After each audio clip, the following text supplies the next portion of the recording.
The purpose of today's video is to do a deck tech for Tatsunari, the Toad Rider. I know it's been a minute since I've uploaded or talked about Tatsunari. I think last week we did a video for Tatsunari while we allow this to focus.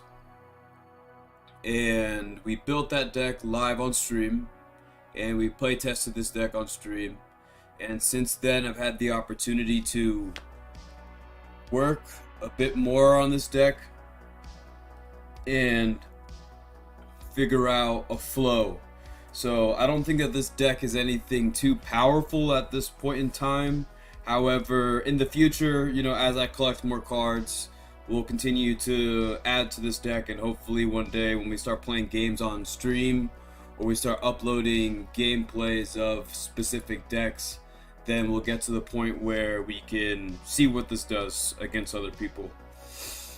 So this is a ninjutsu mutate enchantment deck, and the whole purpose of this deck is to play enchantments to create our frog token, which is Kami, that we can mutate onto to create a mutate stack that we can ninjutsu back to our hand to potentially mutate again.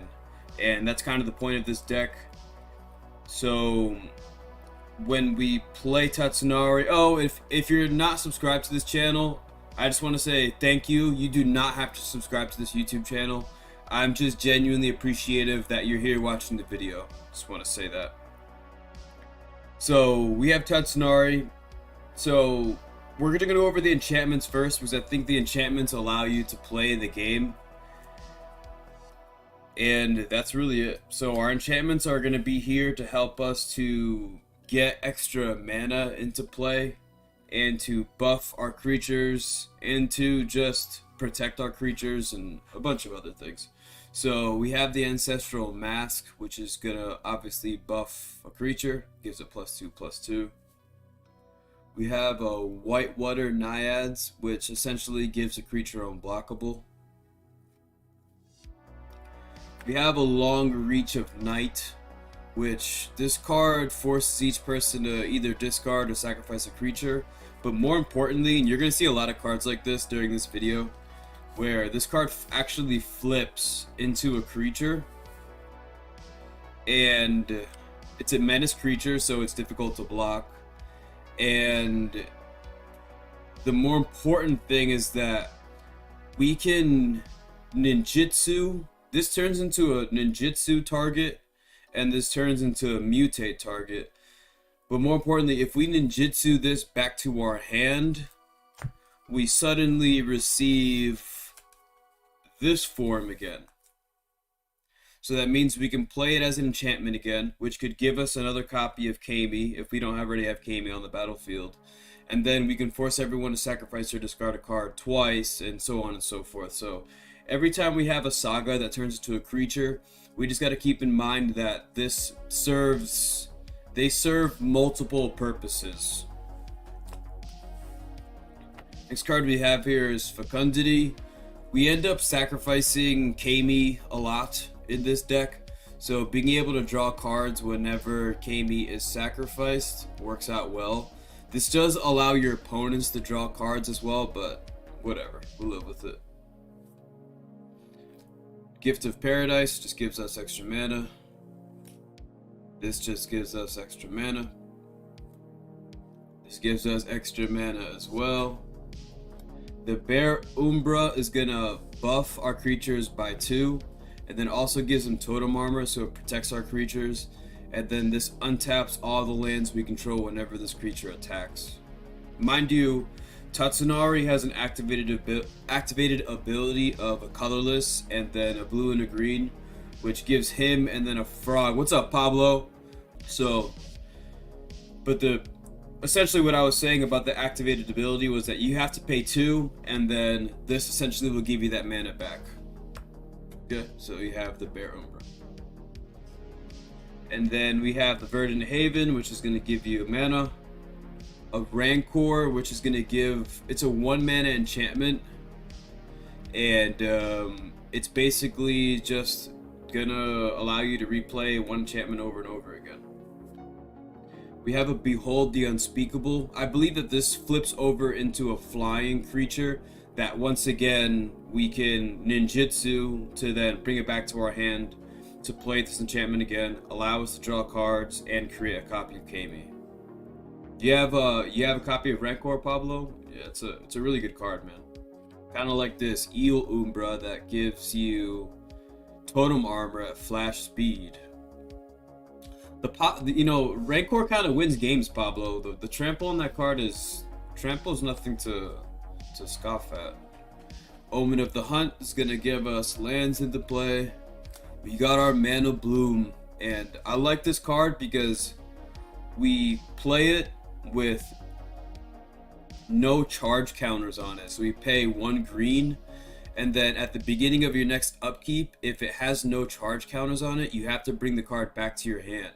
So then essentially this turns into a card that we can kind of reuse over and over again to create copies of Kami and trigger any other enchantment effects that we may have.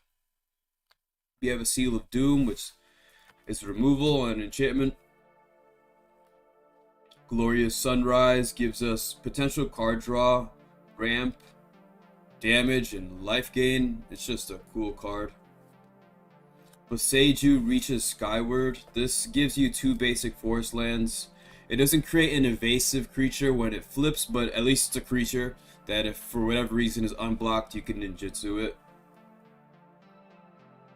We have a Colony Heart Expedition. I really enjoy this card. Just gives you mana when you play lands. We have a Molting Skin. This card, you can return it back to your hand to give a target creature, to just regenerate a target creature. So this could also turn into something where you just return it to your hand on purpose to cast it to then create another copy of Kami. We have Seal of Primordium. What's good, Pablo? I have a proliferation deck that's a little backward to the trample mechanic, and it works well with Flux Channeler. So I'm assuming, Pablo, you're working with +1/+1 counters. But we have the Seal of Primordium, destroys artifacts or enchantments. Wild Growths, ramp. Zeus has many jerseys. Many jerseys. That's what happens when you live in New Jersey. You just mix up your words like that. Azusa's Many Journeys. It allows you to play an extra land, you gain life, and then it turns into a creature. Oh, that's cool. The seal, that's cool, Pablo. We got a Seal of Removal.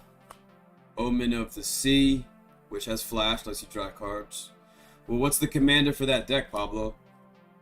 We got Market Festival, which just gives you lands. This gives you mana, and then this Modern Age turns into a flying creature, but more importantly, it's an enchantment that's going to draw you 2 cards that you can potentially ninjutsu. And I've been saying ninjutsu a lot, so what we're going to go over next are the cards that you can use to ninjutsu. And I was lucky enough to get a copy of this Springleaf Avenger, which when it deals damage, you return a permanent card from your graveyard to your hand. Okay, it's not a commander deck, Pablo. Alright. But this can return a permanent to your hand, so if you have an enchantment in the graveyard that you want to bring back to your hand, you could always use that. We have a Prosperous Thief, which is going to create a treasure token. We have a Moonsnare Specialist, which is going to return a creature to its owner's hand. You know, Pablo, I don't even have one 60-card deck, if I'm being honest with you, dude. I think I have enough cards to build it, but I just have to get the opportunity to, like a reason. And then we do that. We got the Moon Circuit Hacker, which is going to allow you to draw cards. I just like that this card is just 1 blue mana to activate. It's ninjutsu. Oh, Azuri. Dude, that was almost my first commander deck, Azuri. But then I bought Marin instead. We have this Coiling Stalker, which is not the most powerful ability, but we just want it for its ninjutsu anyway. And then we have this just ninjutsu creature that's just for 4 to 5/5. That you could potentially mutate onto, which is pretty cool. Well, what's the format for that deck, Pablo? What format do you play it in? This is a Kappa Tech Wrecker, which just exiles an artifact or enchantment when it deals damage. And then the Dekuchi Silencer lets you discard a creature card and then destroy a creature an opponent controls. Yeah, it was close. I either could have gotten... My cousin ended up buying the Boros Giant Commander. I ended up buying Marin. But I almost got either Mizzix. It was either Mizzix, Azuri, or Marin. And I read the back of the Marin box and I was like, yeah, I gotta play Marin. It just seems too cool. So we went over the ninjutsu creatures. So what we're gonna be planning on doing is mutating Kami with our mutate creatures, so that we can then ninjutsu our mutated creatures back to our hands so we can receive their triggers again. And I haven't added any of the cards inside here, but I think playing clones and making a clone of the mutated stack and then returning the mutated creatures back to my hand so then mutate onto the stack again would give me double triggers essentially. So that's definitely something that we could do potentially with this deck. So the first card we have here is a Pouncing Shore Shark, which returns a creature to its owner's hand.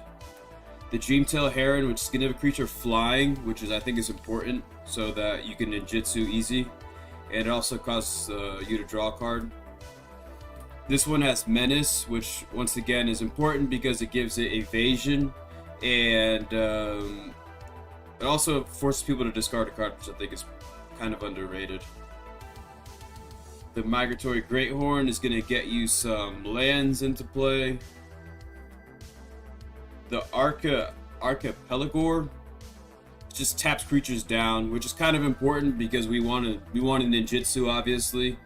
And it's a 7/7 creature, so it's just a monstrosity. We have a Glowstone Recluse, which is going to put 2+1/+1 counters. I think ninjutsu, that's a really good question, Pablo. Because I'm pretty sure ninjutsu, Pablo's asking if ninjutsu is a way of casting. And I think ninjutsu is an activated ability. I know mutate is casting, so that could work with the mutate. I actually have a copy of Tidespout Tyrant, so that actually would work perfectly. Because then it allows you to put creatures back to your opponent's hands, then you kind of go from there. Right? Oh, what's good, Cole? What's good, man? Well, we got a Glowstone Recluse here, which puts 2 counters on a creature. And then we have an Auspicious Sterix that's just gonna exile cards, put cards into play. You know, I should be able to get a copy of Bracos. I should be able to get a copy of Gemrazor. And then the other commander. Yeah, right, Cole? I thought it was an activated ability. But I was thinking that Otrimi would also probably be really good inside this deck. And just cards like that.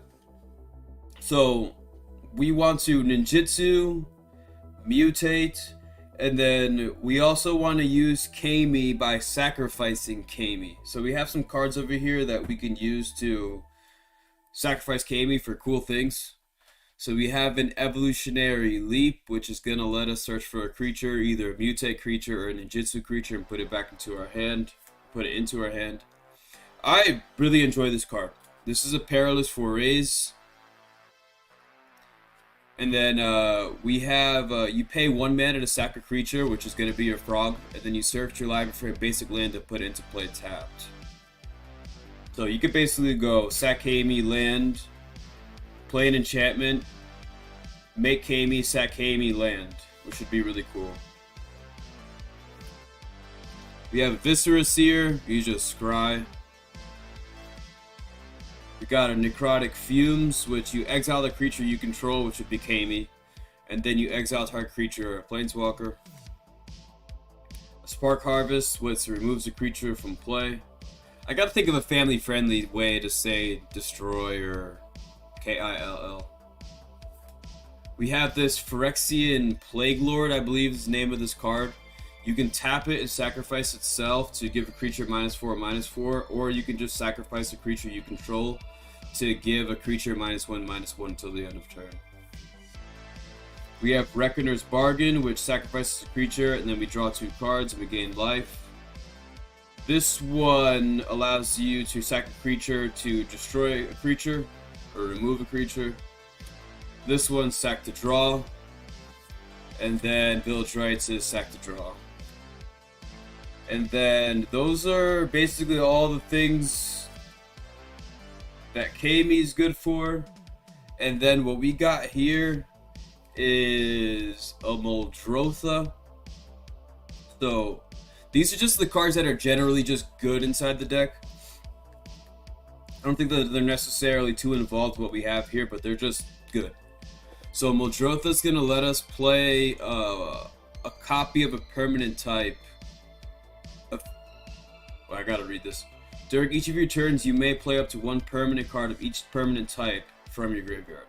So this allows us to replay our enchantments, you know, specifically the ones that we can bounce back to our hand just in case they're removed. We have a Brazilax Illithid Scholar. So remember, we want to be ninjutsuing creatures. So whenever a creature we control becomes blocked, we can return it to our hand.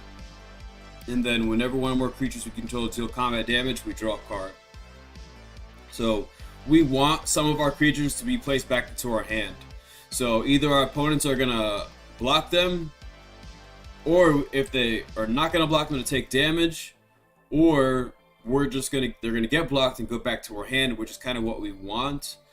Or if they're unblocked, it's kind of what we want because we want to ninjutsu them. So it's kind of a win-win situation. And it's nice that we just get to draw a card. So I think this card is just a absolute bomb inside this deck.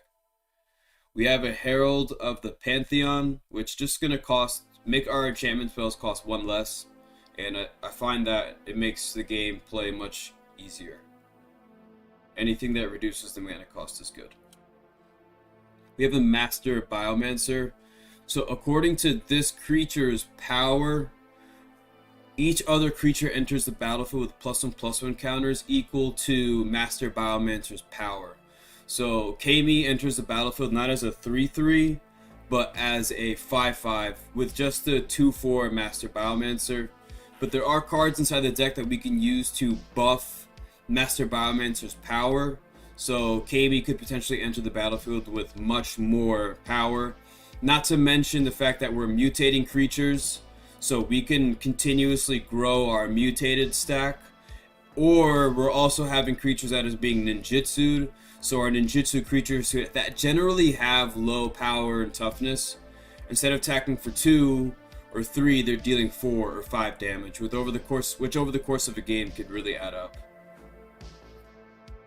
We have a Garruk's Pack Leader. This is not the best card, but you know, it's a creature. It's a 4/4, and whenever Kami enters the battlefield, we get to draw a card. And remember, we want to sack Kami and play Kami. Sack Kami and play Kami, so we can draw multiple cards per turn with this Pack Leader. And I know there's a lot of cards that do this, and when I find more of them in the future, we'll add all of those cards inside the deck as well. Then we have the Butcher of Malakir, which is going to let us sack Kami to force all of our opponents to sacrifice a creature on a creature, which is pretty cool.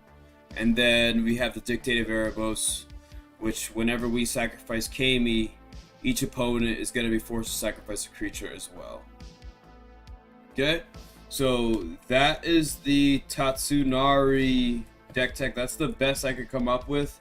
I'm actually really looking forward to getting this deck on stream at some point and playing against some people, just so we can see what it looks like. Yeah, Pablo, I ended up picking up that copy of Dictate of Erebos when we were talking about it the other day.